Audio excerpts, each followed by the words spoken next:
Job 42, verset 1 à, verset 1 à 3. Je la parole du Seigneur. Job répondit à l'Éternel et dit: Je reconnais que tu peux tout et que rien ne s'oppose à tes pensées. Quel est celui qui a la folie d'obscurcir mes desseins? Lui, j'ai parlé sans les connaître. Des merveilles qui me dépassent et que je ne conçois pas. Amen. J'aime beaucoup ce passage parce que nous connaissons tous l'histoire de Job qui a été énormément éprouvé. Et à la fin, il a dit: Je reconnais que tu peux tout et que rien ne s'oppose à tes pensées. Au verset 3, il est dit: Des merveilles qui me dépassent et que je ne conçois pas. Ça me rappelle le verset de Jérémie 33, verset 3 qui dit: Celui qui les conçoit et les exécute. En fait, nous, dans nos vies, on doit apprendre réellement à faire confiance à Dieu. Il dit que l'Éternel, il a pour nous des projets de paix et non de malheur. C'est ce qui est écrit dans sa Bible. Donc quand toi, tu marches dans... Quand toi, tu crains Dieu, quand tu as la crainte de Dieu comme Job, quand tu crains Dieu, tu dois te dire qu'en fait, peu importe ce qui arrive dans ta vie, il est écrit dans la parole de Dieu qu'il a des projets de paix et non de malheur. Il n'est pas écrit des paix de richesse, des paix d'amour, non, des projets de paix. La paix, ça n'a pas de prix. Il a dit des projets de paix et non de malheur. C'est-à-dire tout ce qui arrive dans ta vie a un but ultime qui est la paix. Parce qu'il dit que les plans de Dieu sont des projets de paix. Ici, Job, nous connaissons tous l'histoire de Job qui a perdu sa famille, ses richesses, ses biens. Et ici, à la fin, nous savons très bien que Job a été béni au centuple. Et ici, il est dit: Job répondit à l'Éternel et dit: Je reconnais que tu peux tout et que rien ne s'oppose à tes pensées. Et rien ne peut s'opposer aux pensées de l'Éternel. Ce que l'Éternel a dit de toi, rien ni personne ne peut s'y opposer. C'est vraiment important de comprendre ça. Je ne sais pas ce que l'Éternel t'a dit les mois, les années à venir, passer, mais sache que rien ne peut s'opposer aux pensées du Créateur.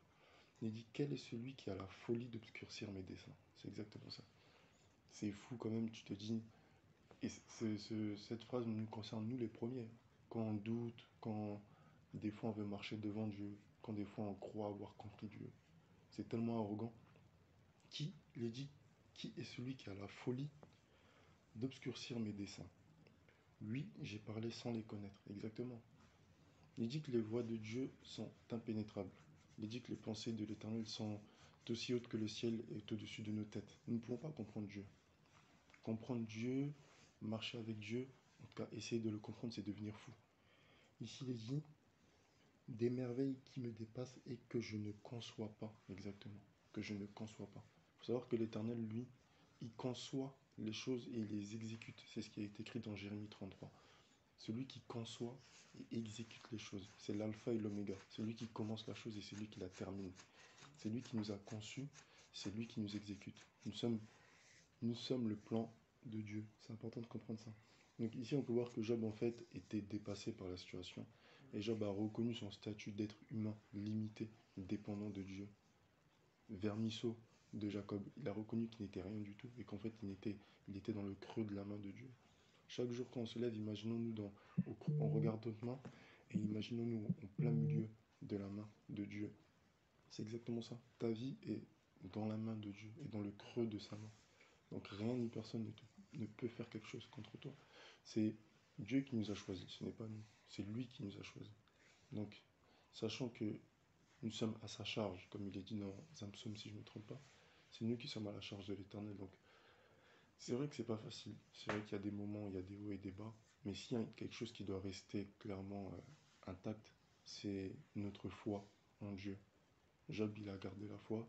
Et au final, il a été même dépassé au point de dire que oui, j'ai parlé sans les connaître. Puisque Job a été emmené à dire des choses, mais parce qu'il ne connaissait pas le plan de Dieu. Donc sache que l'Éternel, il tient toujours ses promesses et que rien ni personne ne peut s'opposer à la pensée de l'Éternel. Et gardons-nous d'avoir la folie, comme ici c'est écrit, la folie de vouloir obscurcir les desseins de l'Éternel. Parce qu'encore une fois, ici, Job s'adresse aux gens autour de lui, mais il s'adresse aussi à lui-même. Quel est celui qui a la folie d'obscurcir mes desseins? Oui, j'ai parlé sans les comprendre. Voilà. Amen. Donc nous devons vraiment réaliser ce matin que rien n'est impossible à Dieu, qu'il n'y a pas de système dans ce monde pour réussir, il faut passer par là. Pour atteindre tel niveau, il faut attendre telle année. Ce que l'Éternel a dit, il le fera.